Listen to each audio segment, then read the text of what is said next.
নমস্কার বন্ধুরা, আজ শুভ নববর্ষের তৃতীয় শুভেচ্ছা জানিয়ে আমি অর্পিতা ইচ্ছে যখন ডানা মেলে পক্ষ থেকে আরও একটি ব্লগে আপনাদের স্বাগত জানাই।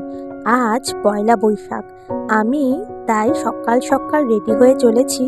না, কোথায় যাচ্ছি সেটা আমি আপনাদের ধীরে ধীরে বলবো, কিন্তু চতুর্দিকে আজ পয়লা বৈশাখে একটা সাজো সাজো রব। যেদিকেই তাকাচ্ছি সবাই কত সুন্দর শাড়ি পরে, ছেলেরা আবার পাঞ্জাবি পরে কত জায়গায় ঘুরতে যাচ্ছে। তাই আমিও বা বাদ যাই কেন? আমিও আজকে চললাম। কোথায় যাচ্ছি সেটা পরে বলছি। আপাতত আমি শিয়ালদা স্টেশনে যাচ্ছি। ওইদিকে দাঁড়িয়ে আছে নিউ দিল্লির রাজধানী, আর এইদিকে দাঁড়িয়ে রয়েছে কারশেডে থাকা লোকাল ট্রেন। আর আমি যাচ্ছি এখন শিয়ালদা স্টেশনে। শিয়ালদা স্টেশনে এই আমাদের ট্রেন ঢুকছে। দেখো, এটা না আমার খুব প্রিয় একটা স্টেশন, জানো। শিয়ালদা স্টেশনের সঙ্গে একটা আবেগ যেন বাঙালিদের জড়িয়ে। কেন বলো তো? কারণ এখান থেকে সব নর্থ বেঙ্গলের ম্যাক্সিমাম ট্রেন ছাড়ে। এবার আমি উঠে পড়েছি শিয়ালদা থেকে মেট্রো। এই মেট্রো করেই আমি আমার গন্তব্যস্থলে আজকে চলেছি। ব্যাস, মেট্রোর দরজা বন্ধ হয়ে গেল, আমি চলেছি আমার গন্তব্যস্থলে। দেখো, আজকের দিনটা কত রৌদ্র করজ্জ্বল, কত সুন্দর দিনটা আজকে। এই যে আমি আমার গন্তব্য স্টেশনে নেমে পড়েছি। এবার আমি চলেছি নিচে। দেখো তো, চিনতে পারছো কিনা? ফুটবল প্রেমীদের কাছে কিন্তু এই স্টেশনটা খুব নোন স্টেশন একটা। হ্যাঁ, একদম ঠিক ধরেছো, এটা হচ্ছে যুব ভারতী ক্রীড়াঙ্গন স্টেশন। এখানে নেমে না, আমরা কিন্তু কোনো খেলা দেখতে যাচ্ছি না।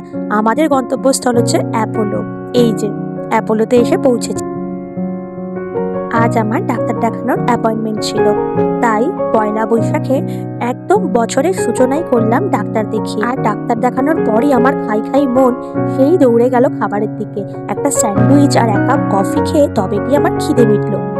সবাই যেখানে নববর্ষে সুন্দর সুন্দর শাড়ি পরে ঘুরে বেড়াচ্ছে, সেখানে আমার নববর্ষেরই সূচনা হলো ডাক্তার দেখিয়ে।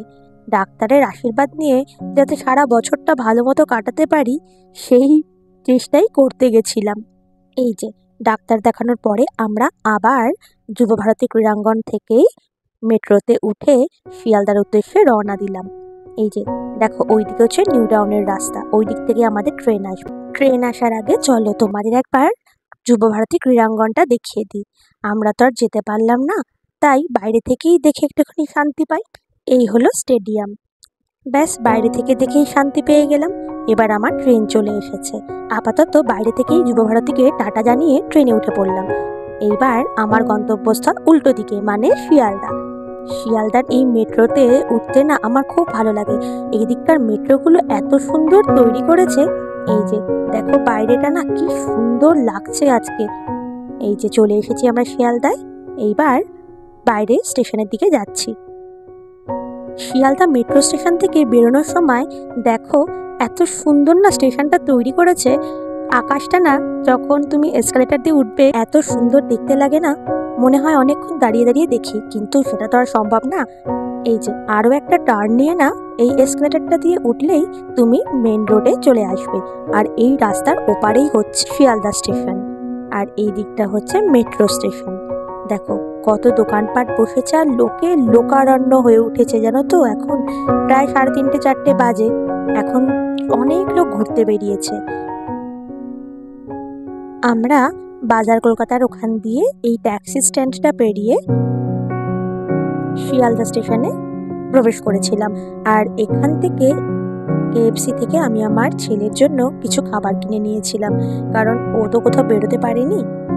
অন্তত বাড়িতে বসে নিজের পছন্দের খাবারটুকু তো খাক আজকের দিনে।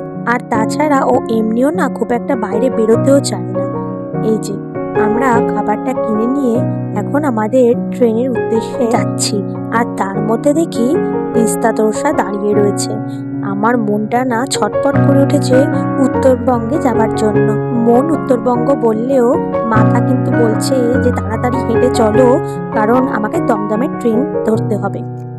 ব্যাস, আমরা দমদমে ট্রেন পেয়ে গেছি। বিধাননগর ছেড়ে আমরা চললাম দমদমের উদ্দেশ্যে, কারণ ওখান থেকে আবার মেট্রো ধরে আমরা দক্ষিণেশ্বরে এলাম। এই যে দক্ষিণেশ্বরে নেমে পড়েছি। একবার নববর্ষের তৃতীয় শুভেচ্ছা জানিয়ে আমি আমার ভ্লগ এখানে শেষ করলাম। টাটা বন্ধুরা।